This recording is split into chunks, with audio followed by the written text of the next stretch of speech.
two to cut over here. No, Mom. Come on, guys. Yeah, give me a camera. Thank you. You're welcome.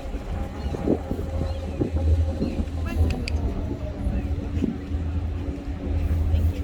You're welcome. You have to embarrass them. Well, you know, hey, a girl's got to do what a girl's got to do. You can't believe her jacket's good. There you go. You're welcome. That'll be $5. Don't worry. Collected right there. Right? P3.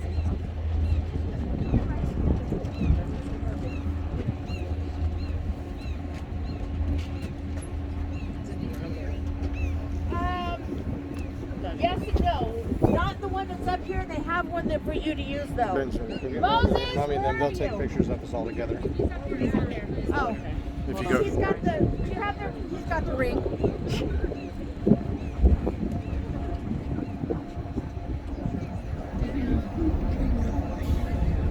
You're welcome.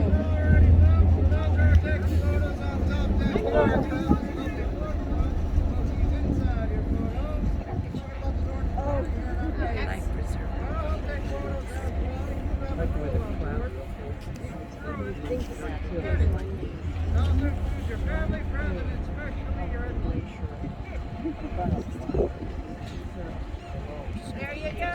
You're welcome. Man, look at all these $5 I'm making That's here. it. $5 a photo. This only makes me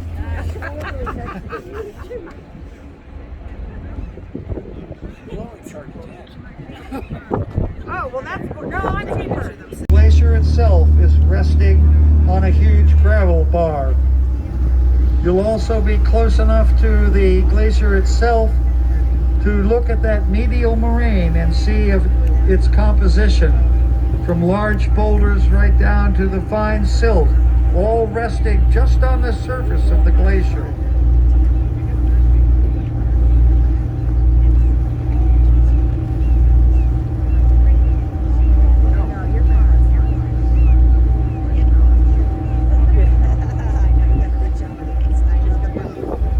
Now the perennial question, why is the ice blue? To understand that, you have to understand a bit of the physics of light. Light from the sun contains all the colors of the rainbow: red, orange, yellow, green, blue, indigo, and violet. The red, orange, yellow, and green are long wavelength and low in energy. They can be absorbed by the ice, but they cannot escape. They don't have the energy to do that. However, the blue, indigo, and violet, which we see only as blue, are high energy and short wavelength. Not only do they penetrate the ice, but they can escape it as well to reach your eye, thus giving you the impression that the ice is blue.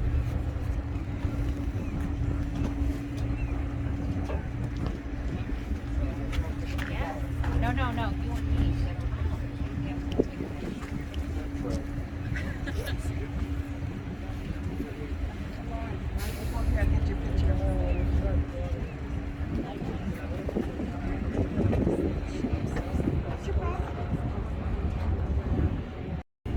Sunglasses on. I'm not listening to you anymore.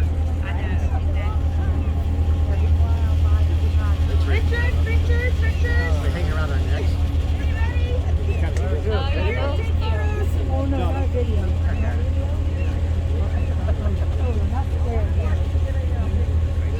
about that? 1, 2. Oh, wait. Wait. Yeah, perfect. 1. Give him a kiss. Okay. There you go. Okay, folks, now we're going to be traveling across the base of this glacier, and we'll be going over to the other side, to the right side. This left side, as I said, is landbound. You can see it's pretty well situated all on gravel or the bedrock right here, straight ahead of us here at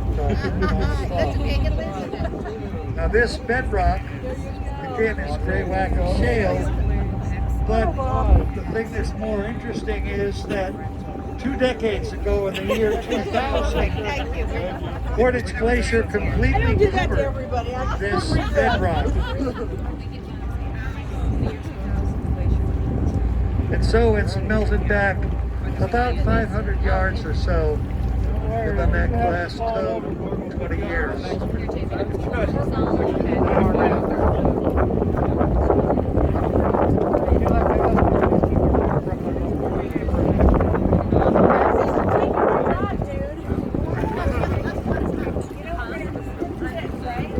As you look at the surface of this glacier, you'll notice the chaotic surface of it. That is to say, it's got crevasses in it, all kinds of spires, and the overall look of the glacier is one of chaos. Well, if this were liquid water, you'd expect to see waterfall or rapids or both. And that's precisely what you see here. Only it's frozen.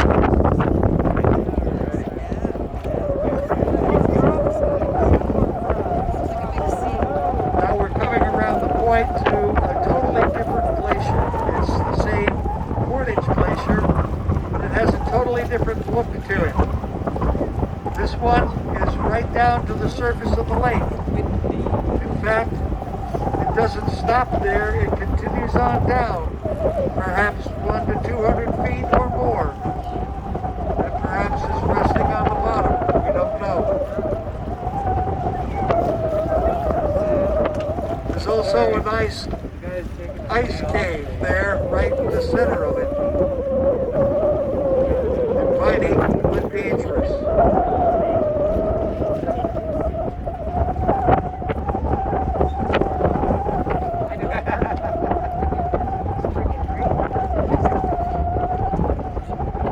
Pictures or recording? Nice big cabin. Why aren't you taking them horizontal? I have been.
Picture in front of this.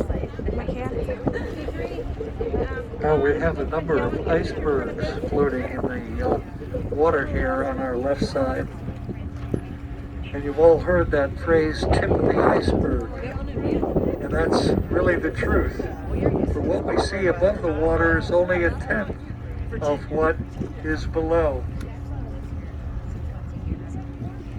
So in some cases, these bergs are somewhere around 1 foot to 2 feet high.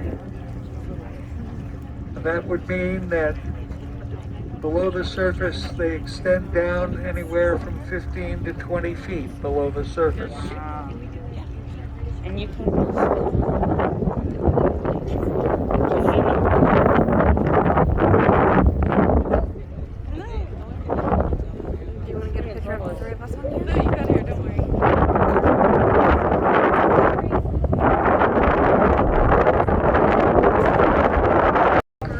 waterfall, and right above the waterfall we have the top of Burns Glacier.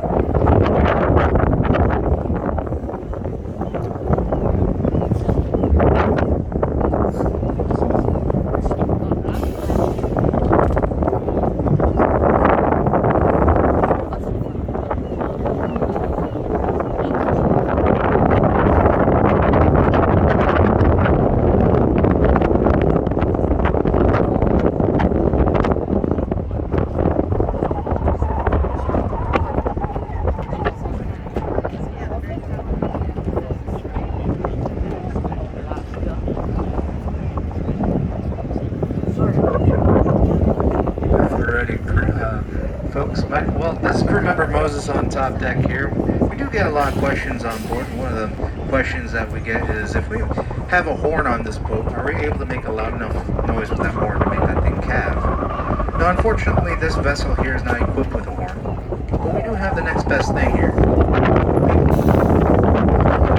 So, this is for anyone who wants to participate in this. What we're going to do is we're going to go ahead and line up over on the right side. And what we're going to do is we're going to yell the word pop. Now, we do have to say this in unison, and you want to make sure not to stretch that word out, or else it's not going to work. It'll be a little bit too weak. So you do have to yell the word, just the word, pop. Pop. P-O-P. Alright, so we're going to count down from 3, and all of us in unison are going to yell the word pop as loud as you can. You folks ready? Alright. 3, 2, 1. Pop! Alright, I think we can do a little bit better than that. So let's try one more time here. 3, 2, 1. Pop! You think we should try one more time, or do you think that was good? Alright, one more time here. 3, 2, 1. Pop! Alright, so what that did is it loosened up the snow there a little bit, so we'll be having the next cruise, we think.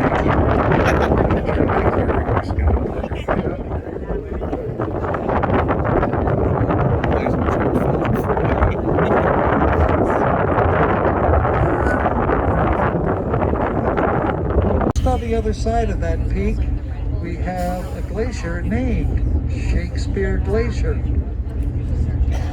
So we're surrounded in a sense by all kinds of literary names. Over in the Portage Canal there, we have Whittier Glacier, Shakespeare Glacier. We also have Burns Glacier. And down by the visitor center, we have Byron Glacier. So what's going on with all of that? The only answer that I have is that many of the captains that came through this region were well read. And so possibly they just named their favorite author to some of the glaciers around here. As far as I know, there's no one named Portage though.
There's a rainbow. Can you get that on that?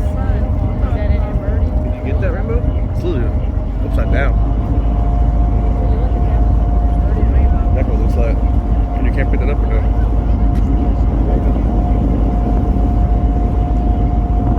I don't know if it's going to record that whole thing or not. Pretty big. That's beautiful. Wow. Look at that.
gusto end to fork. The barkeep speared one out. It must have gone 4 inches from its tail tip to its snout. Now the barkeep poured out the proper libations, reached in and plunked a big ice worm into the glass and pushed it towards Percy Brown. 100 eyes were watching as the